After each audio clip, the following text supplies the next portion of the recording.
मैं वैद्य आर निवास दुर्गा आयुर्वेद भवन के इस स्टूडियो में आप सभी का स्वागत करता हूं।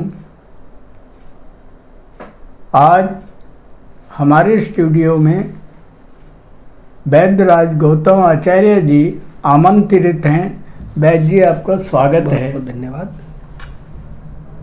वैद्य जी, कोरोना की इस महामारी के विषय में ये जो दूसरी वेव या द्वितीय जो है लहर का कहर है, तो उसके बचाव के लिए आयुर्वेदा में कोई योगदान है? जी वैद्य जी, देखिए वैद्य जी, मैं कहना चाहूँगा कि आयुर्वेदा का ही योगदान है जी।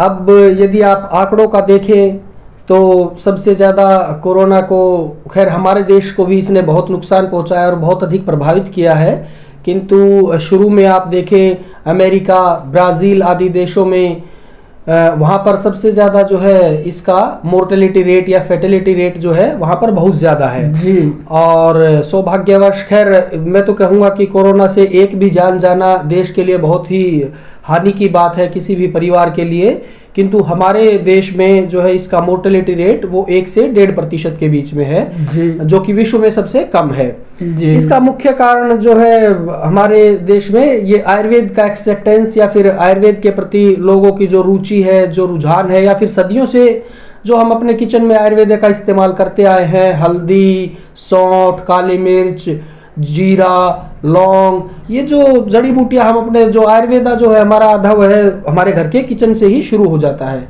तो उसी का मैं योगदान मानता हूँ जी। और यदि आप वैसे भी देखें तो जैसे जब इसका एकदम से फर्स्ट वेव का जो आउटबर्स्ट हुआ था पूरी दुनिया में जी, तो आप देखेंगे कि शुरुआती जो है साइंटिस्टों ने बताया कि कोई क्लोरोक्वीन की दवा इसके अंदर कारगर है, तो बाजार से क्लोरोक्वीन साफ हो गई। आज के समय में जो क्लोरोक्वीन का कोई नाम नहीं ले रहा है। फिर उन्होंने कहा कि अमेरिका में भारत ने HCQS की लाखों करोड़ों डोज पहुंचाई गई अमेरिका के, हालांकि उस समय पर राष्ट्रपति ट्रंप ने भारत का प्रधानमंत्री का धन्यवाद भी किया, तब वो HCQS का आज कोई नहीं नाम ले रहा है। उसके बाद एंटीवायरल जितनी भी दवाइयां थी, रिबावेरिन और एंटीबायोटिक एजिथ्रोमाइसिन, आज कहाँ है वो सब दवाइयाँ, किंतु आज के समय भी हमारा आयुष काढ़ा वह डटकर कोरोना का मुकाबला कर रहा है और हमारे गांव देहात में हर एक व्यक्ति को, हर परिवार को ये आयुर्वेद और योग संपूर्ण रूप से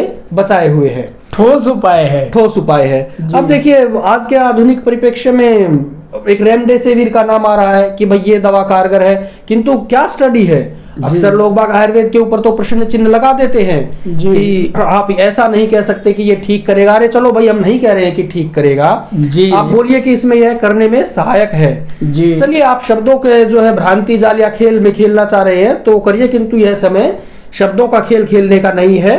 लोगों को इस बीमारी से हमें बचाना है, तो जिस भी तरीके से आप ये करें तो आयुर्वेद इसमें पूर्ण रूप से सक्षम है। और जहां तक आपने योगदान की बात कही तो आयुर्वेद का ही योगदान है, मैं यह कहना चाहूंगा, इसमें संपूर्ण रूप से आयुर्वेद का योगदान है। वैद्यराज जी, ये इम्यूनिटी की जो है चर्चा हर जगह हो रही है जी, तो क्या आयुर्वेदा के अंदर इम्यूनिटी की ऐसी कोई औषध है? जी, देखिए इम्यूनिटी की बात यदि हम करें तो आयुर्वेद में इम्यूनिटी पूछते हैं कि इम्यूनिटी में आयुर्वेद में इम्यूनिटी के लिए क्या है जी। तो आयुर्वेद का तो जो सर्वप्रथम सिद्धांत है, स्वस्थस्य स्वास्थ्य रक्षणम आतुरस्य विकार प्रशमनम च, यानी कि स्वस्थ आदमी को स्वस्थ रखना और बीमार होने पर उसकी चिकित्सा करना, ये आयुर्वेद का सिद्धांत है। यानी कि सबसे पहले हमें जो स्वस्थ व्यक्ति है उसको ठीक ही रखना है, रोगी को, व्यक्ति को बीमार ही ना होने दिया जाए, ऐसा हमारे में प्रावधान है। और आयुर्वेद का हमारा जो सर्वश्रेष्ठ और सर्वमान्य ग्रंथ है चरक संहिता, उसके अंदर भी यदि हम उसका चिकित्सा स्थान यदि देखें तो उसके अंदर सर्वप्रथम रसायन और वाजीकरण का ही वर्णन किया गया है और उसके बाद जो है ज्वर चिकित्सा का वर्णन किया गया है। और निदान स्थान में सबसे पहले ज्वर, जो कि एक सबसे कॉमन और सब बीमारियों में उसको बोला गया कि कोई भी शरीर में इन्फेक्शन होता है तो व्यक्ति को सबसे पहले बुखार आता है। तो चिकित्सा में करते हुए सबसे पहले बुखार के चिकित्सा ना बता करके वहां पर रसायन का वर्णन किया गया है। और रसायन के बारे में तो आप जानते हैं, जो आपने इम्यूनिटी की चर्चा की है, और हर जगह आजकल रसायन, ब्रह्मी रसायन, रसायनवटी, बहुत सारी चीजों का रसायन का वर्णन किया गया। तो रसायन के बारे में कहा ही गया है कि जो शरीर को बूढ़ा ना होने दे और जो शरीर में किसी बीमारी को ना होने दे, हमेशा शरीर को तरोताजा रखे, संक्रमण से बचने के लिए शरीर के अंदर इतनी शक्ति होनी चाहिए। तो आयुर्वेद में कहा गया है रसायनम तू तत्गेयम या जरा व्याधि नाशनम, यानी कि जो जरा, जो बुढ़ापे को ना आना दे और जो व्याधि का नाश करे, वही तो रसायन है। और वही उसी को हम रसायन, जो वर्धक चीजें होती हैं वही हमारे ओजोवर्धक चीजें होती हैं। जहां आपने इम्यूनिटी की बात की है तो हमारे आचार्यों ने बहुत समय पहले ही ओज का वर्णन किया गया है। ओज जो है हमारे शरीर में वह इम्यूनिटी ही है। और पुराने समय में हमने कथाओं में सुना होगा, बड़े ऋषि मुनि किसी व्यक्ति को आशीर्वाद देते तो कहते थे कि ओजस्वी भवो, तेजस्वी भवो। तो ये यानी कि आप हमेशा जीवन में स्वस्थ रहे, इससे बड़ा आशीर्वाद क्या होगा। तो आयुर्वेद का जो है यह अवदान है। और रसायन के बारे में मैं दर्शकों के लिए थोड़ा सा बताना चाहूंगा, जब आपने विषय यदि छेड़ ही दिया है कि आयुर्वेद में रसायन के बारे में क्या चर्चा है, तो देखिए रसायन का आचार्य चरक ने बहुत सुंदर वर्णन किया गया है। और इसमें रसायन का वर्णन करते हुए आचार्य चरक ने कहा गया है कि दीर्घम आयुष्च स्मृति, यानी कि सबसे पहला देखिए जो रसायन की डेफिनेशन बताई गई है उसमें दीर्घ आयु, यानी कि जो चीज खाने से हमारी आयु जो है वह लंबी होती है वह जो है रसायन है। दीर्घम आयुष्च स्मृति च मेधा आरोग्यम तरुणम वह, तरुणम वह ये फिर आ गया है, यानी कि वह यानी कि जीवन, और तरुण यानी कि नव युवन, यानी कि हमेशा व्यक्ति जो है नव युवक बना रहे, तो वह रसायन है। दीर्घमायुष्य स्मृति च मेधा आरोग्यम तरुणम वह, प्रभावरण स्वर उदार्यम, प्रभावरण वही औज की जो है शरीर की कांति बनी रहे, शरीर का वर्ण जो है वो नेचुरल बना रहे। प्रभावरण स्वर उदार्यम देहे इंद्रिय बलम परम, यानी कि शरीर की जो भी हमारी इंद्रियां हैं, जो भी ज्ञानेंद्रिय, कर्मेंद्रिय है, हमारी आंख है, सूंघने की शक्ति है, कान है, हमारी जिह्वा बोलने की शक्ति, हमारी त्वचा है, वह जो है अपने परम उत्कृष्ट स्वभाव में रहें। वाक सिद्धि प्रणति कांति लभते ना रसायनात्, इसमें बताया गया है कि रसायन का सेवन करने से व्यक्ति वाक सिद्धि की इस अवस्था को प्राप्त कर लेता है। वाक सिद्धि यानी कि जो व्यक्ति मुंह से बोलता है वह उसकी बात सच हो जाती है। और ये खैर उसका जो है डीप में हम चले गए। और अंत में कहा गया लाभोपायो ही शस्ता नाम रसादी नाम रसायनम, यानी कि ऐसे गुणकारी, ऐसे लाभकारी उपाय आयुर्वेद में जो कि जिनसे व्यक्ति स्वस्थ होकर, शतायु होकर के जीता है, वह सब रसायन ही है।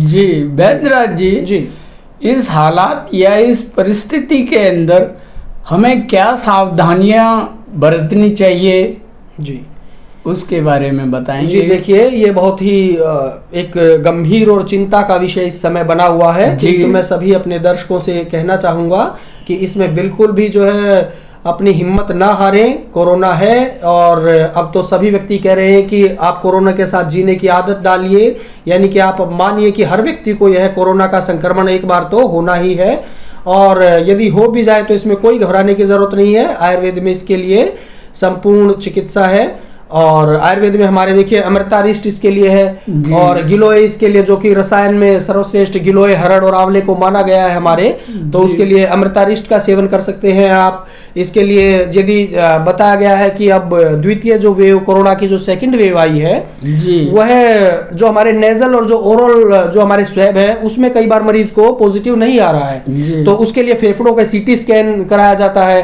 तो यानी कि वह हमारे श्वसन तंत्र को प्रभावित कर रहा है।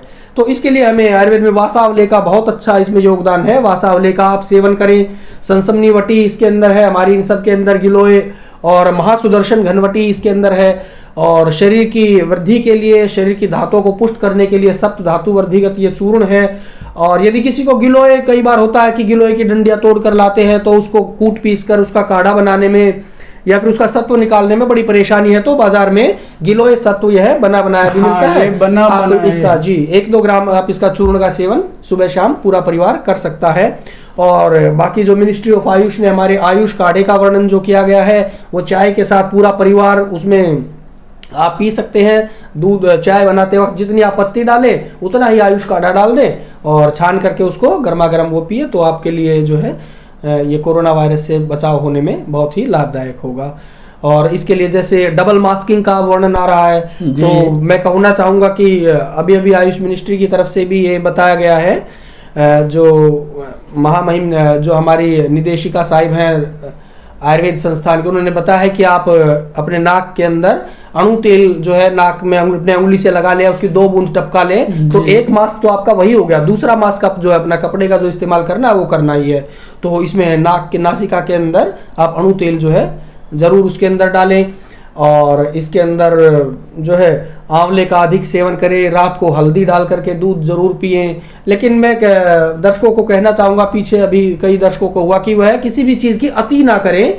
घबराहट में कई मरीज जो है बहुत अति कर देते हैं, दिन में 3-4 बार हल्दी डालकर दूध पीते हैं, तो उससे शरीर में कई बार उनको उसके थोड़ा सा गर्मी या फिर कुछ हल्के फुल्के उनको साइड इफेक्ट या कुछ इस तरीके से भी आ जाते हैं। जी, क्या करें क्या ना करें ये संक्षिप्त में बताइएगा। मैं जी देखिए, जैसा कि हम डिस्कस कर ही चुके हैं, इसमें घबराने का आपको बिल्कुल भी आवश्यकता नहीं है। जो भारत सरकार की कोरोना की गाइडलाइन है, जो 3 मुख्य बातें हैं कि बार बार हाथ धोना है, हमें मास्क पहनना है और सोशल डिस्टेंसिंग को कायम करना है, तो उन चीज़ों के साथ साथ आप आयुर्वेद पर पूरा विश्वास रखिए और खुद भी बचें और दूसरों को भी बचाएं। अपने पेय पदार्थों में और भोजन के अंदर तुलसी, अदरक, गिलोय, मुलेठी और लौंग आदि का जो है ज़्यादा इस्तेमाल करें। च्यवनप्राश का भी इस्तेमाल कर सकते हैं। अब तो पीछे समय में यह हमारी कोरोना की गाइडलाइन के किट में शामिल इसको किया गया है, तो आप ये करें और निश्चय ही हम कोरोना को सब मिलकर हराएंगे और जो है आप लोगों का स्वास्थ्य लाभ होगा। वैद्य जी, आपने बहुत उचित सावधानियों के बारे में दर्शकों को बताया। दर्शक इसका लाभ उठाएंगे और इस पर चलेंगे तो स्वास्थ्य लाभ भी पाएंगे। तो आपका बहुत बहुत धन्यवाद। बहुत बहुत शुक्रिया जी।